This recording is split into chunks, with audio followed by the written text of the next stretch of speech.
Hi there, welcome to Explain This, a podcast where we try to explain complex things in simpler ways for people of all ages. I'm your host Jin Kim, and today we'll talk about what flow state is and how you can enter the happiest mindset you can achieve. Let's get started.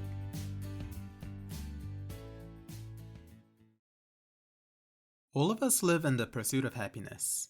I don't think anyone really wakes up in the morning and says, you know what, today I want to be miserable and unhappy. Sure, life gets in the way very, very often, but that doesn't stop us wanting to be happy. We do things like make lots of money, get into a relationship, or buy expensive, pretty things for ourselves to feel happy. But do these things really make us happy? What is happiness? Psychologist Mihály Csíkszentmihályi oh god, this is the hardest name I've ever had to pronounce. Mihály Csíkszentmihályi, there we go, wanted to answer these tough questions. After years of interviewing various people and tedious research, he came to the conclusion that the state of flow is when we are most creative, productive, and happiest. So what is this mythical flow state, and how can we achieve it? As usual, let's start by trying to explain it to you as if you were 5 years old.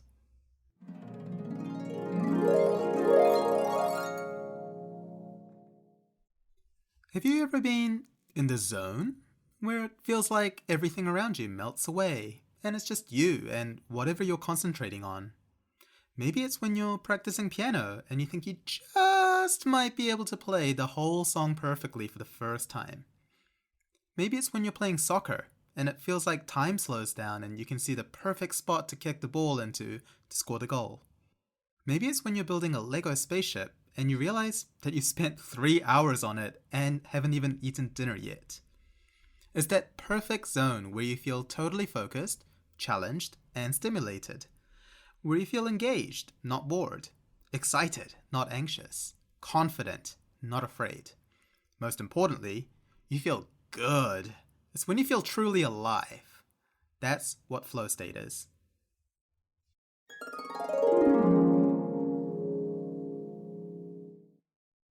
Welcome back.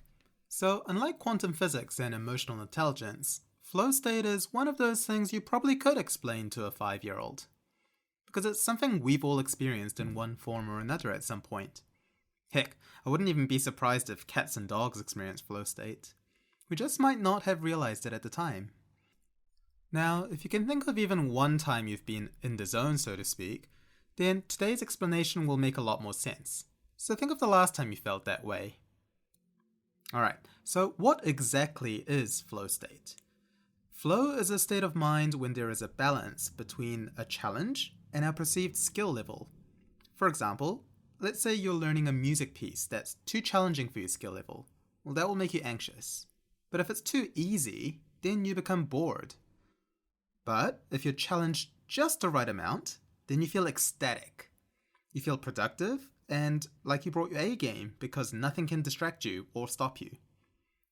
Csíkszentmihályi described 8 characteristics of flow state. See how much you can relate to each one when you think of the last time you experienced flow. Number 1. Complete concentration on the task. This means no distractions whatsoever.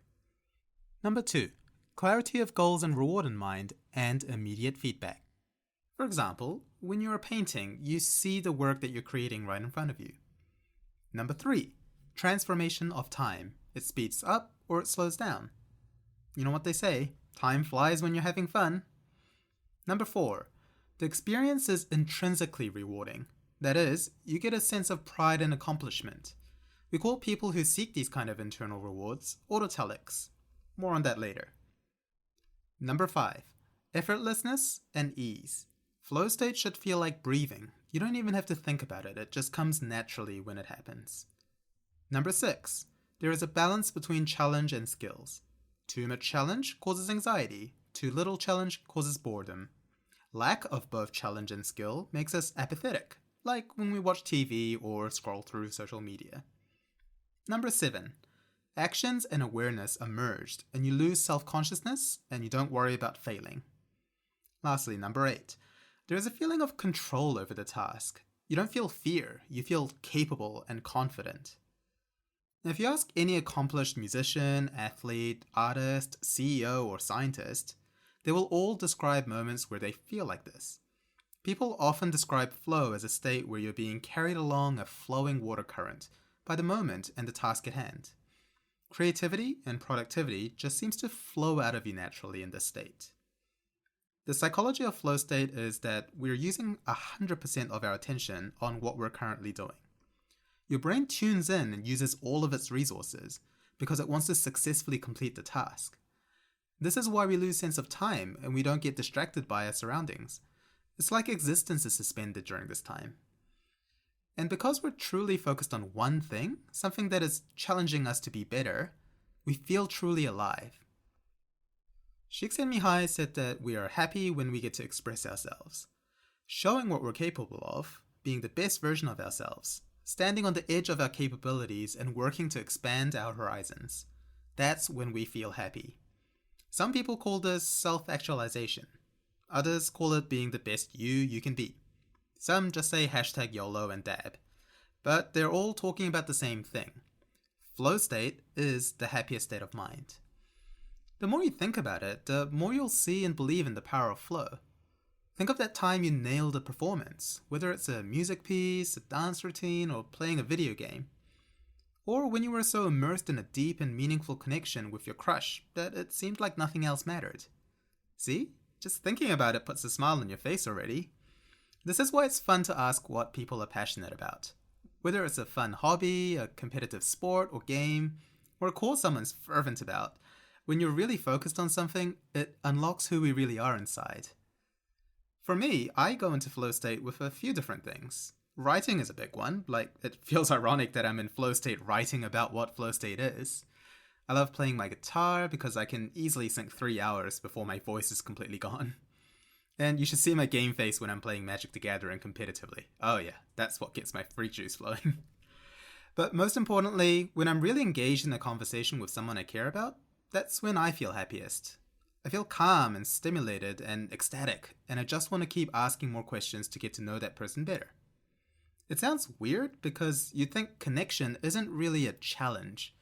But in some ways, isn't the biggest challenge in life finding people to surround yourself with who can truly connect with you and understand and accept you as who you are? Next, we'll talk about how we can get more of this awesome thing called flow. But first, let's take a really quick break. Okay, now that we've established what flow state is, how do we go into flow state? Is there a button you can press or a manual you can read? There are 3 main conditions that need to be met before you can enter flow state. First, there are clear goals every step of the way. Second, there is immediate feedback to the actions you take. Third, there is a balance between challenges and skills. Simply put, you can't have a vague goal like, I want to be better at playing piano. You have to be specific. Maybe something like, I want to be able to smash out this specific song without any mistakes by the end of the day. Like we mentioned earlier, you need to be able to see how you're progressing. Your brain actually has a pretty short attention span, so it wants to see the results straight away. If you make a mistake, that's okay. It just means you need to try harder and practice more. If you complete a dance routine without any mistakes, you immediately feel amazing and you just want to high-five everyone around you. That's immediate feedback. Lastly, we keep coming back to the balance between challenge and skill. It's really important not to bite off more than you can chew, because then you'll get disheartened. So to summarize, you need to first discover something that puts you in flow state sometimes. It's probably something you care about or are passionate over, otherwise you wouldn't bother wanting to be better at it. Then, you need to identify what your current skill level is, and how you're going to challenge it so that you can improve, step by step. Set small, achievable goals, then watch yourself experience ecstasy when you meet the goals one by one. Voila! Flow state achieved. Easy as that. Now, the astute listener may have noticed that all of these conditions are things only we ourselves can keep check on. Other people might notice when we're really happy doing a certain task, or suggest and coach us on ways to improve. But we're the ones that have to motivate ourselves to be better. We call this intrinsic motivation, and it's so much more powerful and meaningful than extrinsic motivation, like money and rewards and titles. We know from research that some people are better at motivating themselves than others. These people are called autotelic, combining the Greek words for self, auto, and goal, telos. Autotelic people find it much easier and more intuitive to reach flow state because they're already driven by their own motivations, their own goals, and their own curiosity. Take George Mallory, a mountaineer who, when asked why he climbed Mount Everest, simply replied, "Because it's there." These people aren't waiting around for someone to hand happiness to them on a silver platter. They're seeking out their own challenges, testing and improving themselves, and along the way, feeling happy and alive thanks to flow state. And before you lament that you're not an autotelic kind of guy or gal, it's not something you have to be born with. You can train yourself to be internally motivated. And why should you? Because flow state, the greatest happiness, is the reward. Alright, let's move on to the last section of today's podcast, how we can harness the power of flow state and live a happy life. So hopefully by now I've sold you on how awesome flow state is. It's even easier when everyone has kind of experienced some level of flow. The thing with flow state is that it's both common and uncommon. Each of us will have something we find particularly engaging, whether it's a hobby or something that we're really interested in. Here's a non-exhaustive list of things that people might get flow state from: singing, dancing, running, playing sports, playing games, painting, pottery, journaling, writing, working, researching, scrapbooking, drawing, cycling, archery, sewing, reading, cleaning. Did any of those things click with you? If you pay attention, there'll be at least one thing you'll identify from your life that you really enjoy doing and want to keep getting better at. Discovering an activity that puts you in flow state is step 1 in the guide to using flow to be happy. It's basically what we've been talking about all episode. If you find even one thing that puts you in flow state, invest time and energy into it. You'll get a massive return on your investment in the form of happiness and contentment with your life. But can we go deeper? Flow state doesn't only come from hobbies or leisure activities. It can apply to productive things too. Whether it be study, work, pet projects, or even chores, technically, you can achieve flow state in whatever task as long as the conditions are met and there is a challenge. Okay, so let's review the 3 conditions again: clear goals, immediate feedback, and a balance between challenge and skill level. The easiest way to achieve these conditions are to change your mindset and to have a plan. For example, you could whinge and whine about how you have to study for an exam, like I was doing for an entire month. Or you could look at it differently and see that studying for the exam will make you smarter and more capable at doing your job. You're not doing it just to get a degree or to have a title at the end of your name. You're doing it to be a more intelligent, wise, skillful person, in my case, to be a better emergency doctor.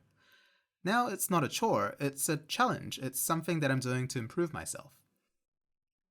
Next, we have to break down our challenge into bite-sized pieces. You can do this by coming up with some sort of plan. For example, you can make a study plan where you cover one topic a week. Now you've got a time challenge as well. Make sure it's achievable though, otherwise you're setting yourself up to fail. So I do this with my exam study because we have to study for at least 12 months and have to go through textbook after textbook. So it's just an insane amount of study that we have to do that my brain can't encompass. So what I do is I set all of the topics into little bite-sized blocks and arrange it into months so that I feel like, oh yeah, I can cover those 2-3 topics within that month.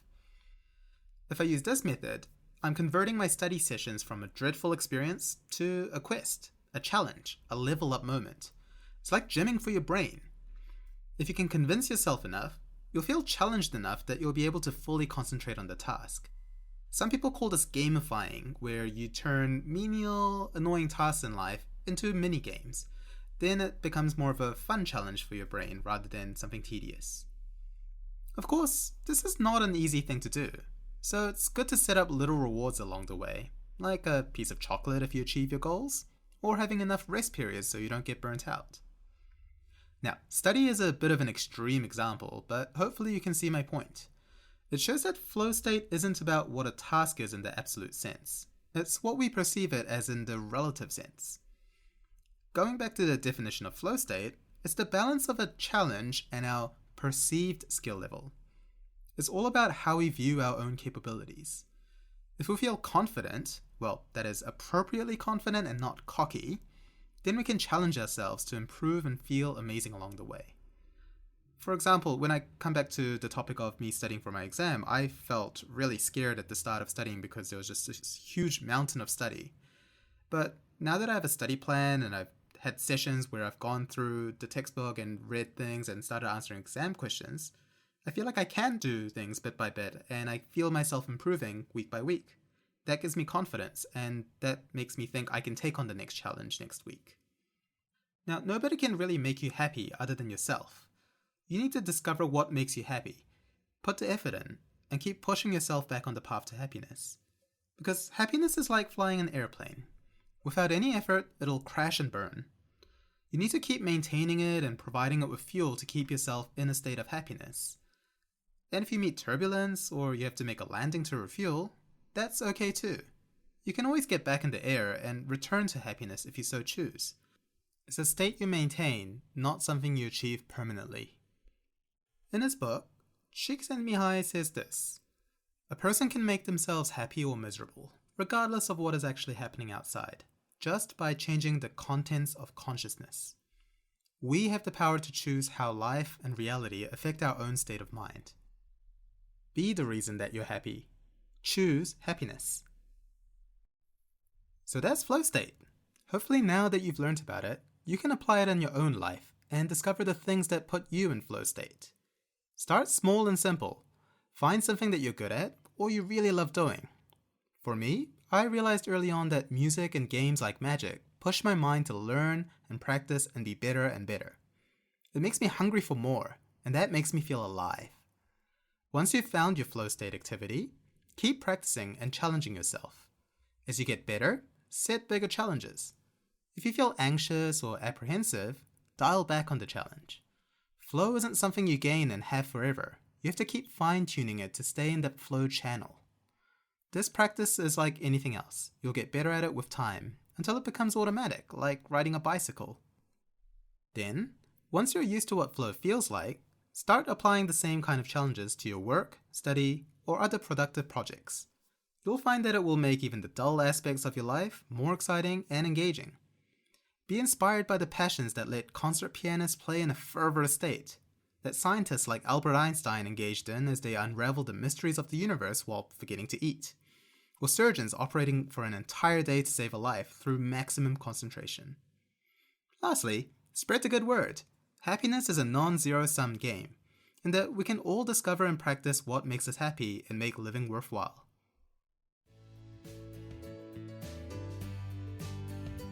Well, that's it for today. Thank you for listening to another episode of Explain This. I hope this episode was interesting and useful, and adds to your life in some way. We'll see you next time. Until then, go find your flow! Explain This was written and hosted by me, Jin Kim. If you'd like to suggest a topic or just send a lovely message, you can email me at explainthiscast@gmail.com or follow me on Facebook or Twitter. We'll see you next time. Bye for now.